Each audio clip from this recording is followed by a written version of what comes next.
Some stories don't come with neat endings. Some just stop, like a flickering signal cutting out at the worst moment. I never thought I'd be the type of person to share a horror story online, but after what happened to me 2 years ago, I don't know, maybe telling it out loud makes it real. Or maybe it helps me understand why I still can't sleep through the dead of night. It happened when I was driving back from my cousin Ryan's place. It was a Friday night, late, just past 1:30 a.m., and I had taken that same rural highway a dozen times. No streetlights, no houses for miles, just long, empty stretches of cracked asphalt swallowed up by trees and cornfields. My car was an old Honda with a glitchy radio that only played static that night. No music, no talk radio, just the hum of my tires and the soft tick of the engine cooling.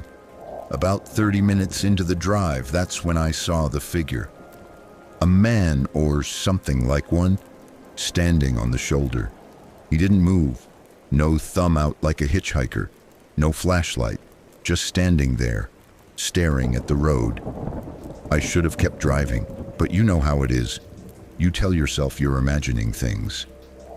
I slowed the car, and the headlights fell across him, tall, thin, clothes dark and tattered like they hadn't been washed in weeks. His skin was pale, but not in a normal way. More like the gray wax of an unlit candle. And his eyes, I swear, his eyes reflected the headlights like an animal's. I froze, and that's when he smiled. He didn't wave, didn't ask for help, just smiled wide, cracked lips peeling over yellow teeth, and then he turned and walked into the cornfield. No flashlight, no phone glow, just vanished between the stalks. My gut told me, drive. So I did. I hit the gas harder than I should have, and the car fishtailed slightly before gripping back onto the road. But as the road curved a mile later, he was standing there again. Same figure, same smile. I drove past him again, faster this time, but 3 miles later, there he was. It didn't make sense. No way he could have gotten there on foot, and worse. Every time I passed him, he was getting closer to the center of the road. By the 5th time, he was standing directly in the middle of the asphalt, arms hanging loose at his sides, blocking my path. I slammed the brakes so hard the car skidded sideways and stalled. Silence swallowed everything. No crickets, no wind, only the tick of the cooling engine and my own heartbeat in my ears.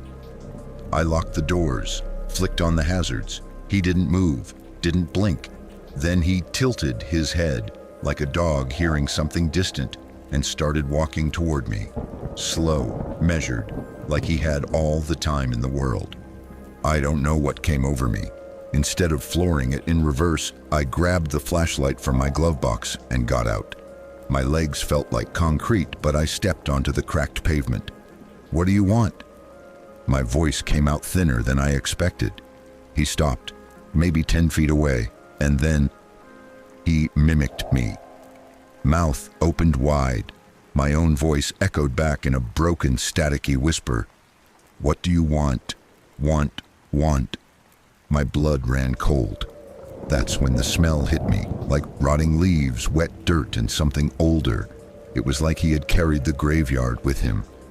I stumbled back to the car, jammed the keys into the ignition. The car wouldn't start once, twice.